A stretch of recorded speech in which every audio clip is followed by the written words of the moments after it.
আলহামদুলিল্লাহ সাল্লাল্লাহু আলা মুহাম্মদ সাল্লাল্লাহু আলা মুহাম্মদ সাল্লাল্লাহু আলাইহি ওয়াসাল্লাম। মহান আল্লাহ তাআলা এক ছোট্ট অধিপতি এই বিশ্ব ব্রহ্মাণ্ড দৃশ্য অদৃশ্য যত জগৎ আছে, এই সমস্ত দৃশ্য অদৃশ্য জগতের মালিক তিনি, স্রষ্টা, তিনি পরিচালনাকারী, সর্বশেষ তিনি হিসাব গ্রহণকারী, একমাত্র আল্লাহ। তো এ ব্যাপারে পূর্বেকার যুগের এক শ্রেণীর মানুষ তাদের জাগতিক জ্ঞান বুদ্ধি পারগত অপারগতা দিয়েই স্রষ্টাকে অস্বীকার করেছে, যদিও সে জানে যে সে সৃষ্ট, সে প্রেরিত, সে জন্ম নিয়েছে, তার জন্মদাতা আছে, তথাপি অস্বীকার করে মহান স্রষ্টাকে, যে এর মনে যে স্রষ্টাকে স্বীকার করে না। এটা পূর্বযুগে ছিল এরকম না, এখনো আছে। এখন পর্যন্ত অত মহাজ্ঞানী দেখে মনে হবে বিশাল জাগতিক জ্ঞানপূর্ণ কথা বলে, আবিষ্কার ধর্মী মন মানসিকতা সমস্ত কিছু প্রকাশ করে, কিন্তু সর্বশেষে গিয়া মৃত্যুকে মনে করে মৃত্যু শেষ। এই যে আমরা যে মৃত্যুকে বলতে যেটা বুঝি, যে পার্থিব জীবনের পরিসমাপ্তি, এটাই শেষ, আর কিছু নেই। স্রষ্টাকে অস্বীকার করে, একটু কৌশল করে। তো যাই হোক, আমি সেদিকে কথা বাড়াবো না। যারা এই ধরনের ব্যক্তি আছেন, অনেক উদাহরণ বা অনেক কথাই বলা যায় পক্ষে বিপক্ষে। আমি আজকে আপনাদের সম্মুখে কোরআন মাজিদের 57 নং সূরা হাদীদ এর কিছু আয়াত সরল তর্জমা পেশ করে বিষয়টা অনুধাবন বা উপলব্ধি করার জন্য চেষ্টা করবো ইনশাআল্লাহ। মহান আল্লাহ রাব্বুল আলামিন তৌফিক দান করুন। রব্বি আউযু বিকা মিন হামাযাতি শায়াতিন। মহান স্রষ্টা এই সূরা হাদীদের মধ্যে প্রথম অংশ থেকে বলেছেন,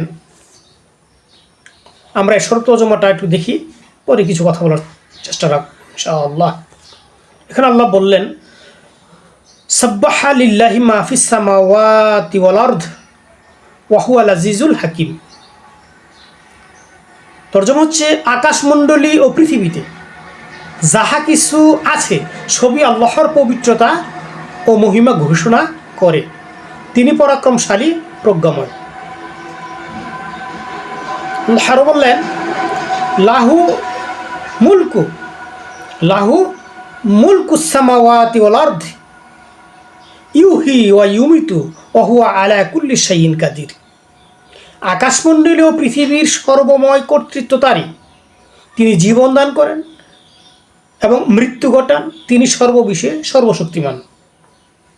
এরপর আল্লাহ রাব্বুল আলামিন বললেন, হুয়াল আউয়ালু ওয়াল আখিরু ওয়াজ জাহিরু ওয়াল বাতিনু ওয়া হুয়া বিকুল্লি শাইইন আলিম। তিনি আদি, তিনি অন্ত, মানে তিনি প্রথম, তিনি শেষ, তিনি ব্যক্ত মানে প্রকাশ্য, তিনি গুপ্ত মানে গোপন, এবং তিনি সর্ববিষয়ে অবহিত। এরপর আল্লাহ রাব্বুল আলামিন বললেন, হুয়াল্লাযী খালাকাস সামাওয়াতি ওয়াল আরদা ফি সিত্তাতি আইয়ামিন সুম্মা ইসতাওয়া আলাল আরশ। তিনি 6 দিনে বা 6 দিবসে আকাশমণ্ডলী পৃথিবী সৃষ্টি করেছেন, অতঃপর আরশে সমাসীন হয়েছেন। ইয়ালামু মা ইয়ালিজু ফিল আরদি ওয়া মা ইয়াখরুজু মিনহা ওয়া মা ইয়ানজিলু মিনাস সামাই ওয়া মা ইয়ারুজু ফিহা ওয়া হুয়া মাকুম আইনামা কুনতুম আল্লাহু বিমা তা'মালুনা বাসীর। তিনি জানেন যা কিছু ভূমিতে প্রবেশ করে এবং যা কিছু কি বের হয়ে আসে, এবং আকাশ হইতে যাহা নামে বা নাজিল হয় এবং আকাশে যা উত্থিত হয়। তোমরা যেখানেই থাকো না কেন, তিনি তোমাদের সঙ্গে আছেন, তোমরা যাহা করো তাহা তিনি দেখেন। লাহু মুলকুস সামাওয়াতি ওয়াল আরদ ওয়া ইলাল্লাহি তুরজাউল উমুর। আকাশমণ্ডলী ও পৃথিবীর সর্বময় কর্তৃত্ব তারই, এবং আল্লাহরই দিকে সমস্ত বিষয় প্রত্যাবর্তিত হবে। এই যে কয়েকটি সরল আয়াত, এই ব্যাপারে আরও গুরুত্বপূর্ণ কথা আল্লাহ রাব্বুল আলামিন বলেছেন, কিন্তু এই যে চ্যালেঞ্জটা আল্লাহ রাব্বুল আলামিন দিলেন সূরা হাদীদের, এই আকাশমণ্ডলী পৃথিবী সমস্ত কিছুই মহান স্রষ্টার পবিত্রতা বর্ণনা করে। এই ব্যাপারটা প্রকাশ করলেন, এবং সর্বময় পরাক্রমশালী তিনি, সর্বক্ষমতার অধিকারী, কর্তৃত্বকারী তিনি।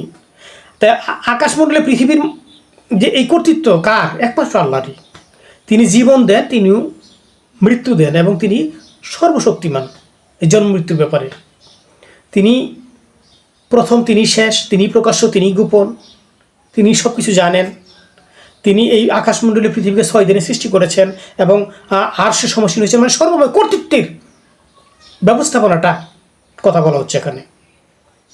তিনি জানেন যে এই ভূমিতে যা প্রবেশ করে এবং বের হয়, এবং আকাশ থেকে যা নাজিল হয় পরে বা উপরে উঠে, এই সমস্ত বিষয় তার জানা, এবং মানুষ বা সৃষ্টি যেখানেই থাকে না সৃষ্টি সম্পর্কে সে অবহিত, এবং যা কিছু করে না কেন তিনি সব জানেন। যেখানে সৃষ্টি আছে স্রষ্টা সেখানে খবর রাখেন, বেখবর নন। এই যে কতগুলো কথা, এবং সর্বশেষ কথা কি, এই আকাশমণ্ডলীর সমস্ত কর্তৃত্ব তারই, এবং সমস্ত সৃষ্টি তার কাছে একদিন কী করে ফিরে যেতে হবে, প্রত্যাবর্তন করাবে তিনি। এখন বলুন, এই কথাগুলোর মধ্যে এই যে যারা স্রষ্টাকে অস্বীকার করে, মৃত্যু বলতে শেষ বুঝে, জন্ম স্বীকার করে, মৃত্যু স্বীকার করে, কিন্তু মৃত্যুর পরবর্তীতে যে সমস্ত কিছু হিসাব নিকাশের জন্য আল্লাহ রাব্বুল তার কাছে প্রত্যাবর্তিত হইতে হবে, তার কাছে উপস্থাপিত হইতে হবে, এই বিষয়টা স্বীকার করে না। এটা আহাম্মকি ছাড়া আর কিছু। এতগুলো চ্যালেঞ্জের মধ্যে আকাশমণ্ডলীর কর্তৃত্ব, জন্ম মৃত্যু, এই যা শেষ বা প্রথম, এই জাহের বা প্রকাশ, এ ব্যাপারে তিনি যে দাবি করলেন মনস্রষ্টা, এই ব্যাপারে সব আমি অবহিত আছি। তোমরা যা করো, যেখানে থাকো আমি সেখানে আছি, তোমরা যা করো আমি সে জানি, এবং তোমাদেরকে আমার কাছে ফিরে আসতে হবে। কিসের জন্য ফিরিয়ে নেবেন? এই যে তাকে কে স্বীকার করলো, কে করলো, কে মানলো, কে মানলো না, এই বিচার দিবসের একটা ব্যবস্থাপনা করেছেন প্রায়শ্চিত্ত দেওয়ার জন্য। তিনি যে আবার সৃষ্টি করতে পারবেন, এই বিষয়টা অনেকের বোধগম্য, অনেক বড় বড় শিক্ষিত, অনেক বড় বড় দার্শনিক, অনেক বড় বড় চিন্তাশীল ব্যক্তি স্বীকার করতে পারে না, বিশ্বাস করতে পারে না যে আমি আবার যেভাবে আছি এইভাবেই আবার উপস্থাপিত হইতে পারি, মনস্রষ্টা করতে পারেন। আচ্ছা, এইটা যদি না করেন, আমি ছিলাম না, তো এটা সত্য, আমি যে জ্ঞান বুদ্ধি আমি ছিলাম না, তা আমি কীভাবে হলাম, এইভাবে হলাম কীভাবে? আস্তে আস্তে হচ্ছি, উন্নতি অবনতি এখানে ঘটনাগুলো ঘটছে। বিষয়টা এরকম, আমি ছিলামই না, আছি, তখন আমি আবার অবস্থিত হতে পারে না, এটা বিশ্বাস করি কেমনে? মনস্রষ্টা বলতেছেন আমি জন্ম দিই, আমি মৃত্যু দিই, আমি কি করি, এগুলো আবার আমার সামনে উপস্থাপন করবো বা উপস্থাপিত হতে হবে আমার সামনে, এটা বিশ্বাস হয় না কেন? আমি ছিলাম না, আছি, এটা বিশ্বাস হয় কেমনে? বলে আছি তো, কত রঙে ঢঙে, কত চিন্তা ভাবনায়, কত ভাবে, সীমা অসীমা, মানে কীভাবে জীবন কাটাচ্ছি আমরা, এটা বুঝি না। কত আবেগ, অনুভূতি, কত প্রেম, ভালোবাসা আমাদের কাজ করছে, এগুলো তো কিছুই আমি ছিলাম না, কিছুই ছিল না, তখন আমি আছি, এগুলো আমার মধ্যে আছে। আমি যে এই পৃথিবীর ধরাধাম ছেড়ে চলে যাব, আবার যে আমাকে এরকম হইতে হবে না, এটা অবিশ্বাস করার কী আছে বলে? বিশেষ করলে সমস্যাটা কোথায়? এটা এটা জ্ঞানের পরিপূর্ণ, জ্ঞানের প্রকাশ, যে আমি ছিলাম না, আছি, আবার আর থাকবো না, আর হবো না, এটা হয়? এভাবে স্রষ্টা বলেছে, তোমরা তো উল্লেখযোগ্য কিছুই ছিলে না, সময়ের প্রেক্ষাপটে, কালের প্রেক্ষাপটে তোমরা কিছু ছিলে না, তোমাদেরকে মস্তিত্ব দান করা হয়েছে, আবার তোমাদেরকে হিসাব নিকাশ আমার সামনে উপস্থাপন করা হবে। এটা কেন বিশ্বাস হয় না বলেন? আসলে আমরা জ্ঞান ওইভাবে প্রয়োগ করি না। প্রয়োগ করলে রব্বুল আলামিন সম্পর্কে, মনস্রষ্টা সম্পর্কে আমাদের মধ্যে ধ্যান ধারণা অন্যরকম থাকতো। মৃত্যুর পরেও আমার এই অস্তিত্ব আবার গঠন হইতে পারে, সৃষ্টি হইতে পারে, বিশ্বাস করতে পারে। বিশ্বাস যদি না করে করবো কি? বলতো আমি ছিলাম না 50 বছর, 100 বছর, 500 বছর, 1000 বছর ছিলাম না, তা আমার হবো না কেন? যে স্রষ্টা আমাকে সৃষ্টি করেছেন, অস্তিত্ব দান করেছেন, তিনি আবার এই অস্তিত্ব নাশ করি আবার এই অস্তিত্ব দান করতে পারবেন না? এটা কি কোনো জ্ঞানের কথা হতে পারে? অবশ্যই হতে পারে না। আমরা যেন এই মূর্খতা থেকে, এই অজ্ঞতা থেকে বেরিয়ে আসতে পারি, আর কায়মনোবাক্যে মহাস্রষ্টাকে ধারণ করতে পারি, তার প্রেম, মহাব্বত, ভালোবাসা, তার মান্যতা যেন আমাদের হৃদয়ে থাকতে পারে, স্থান করে নিতে পারি, এটা মহাস্রষ্টার কাছে আমরা চাইব। মহাস্রষ্টা যেন আমাদেরকে এইভাবে কী করে, এই হেদায়েত, এই সুপথ আমাদেরকে ভিক্ষা দান করে, আমরা তার কাছে দয়া চাই, দয়া ভিক্ষা চাই।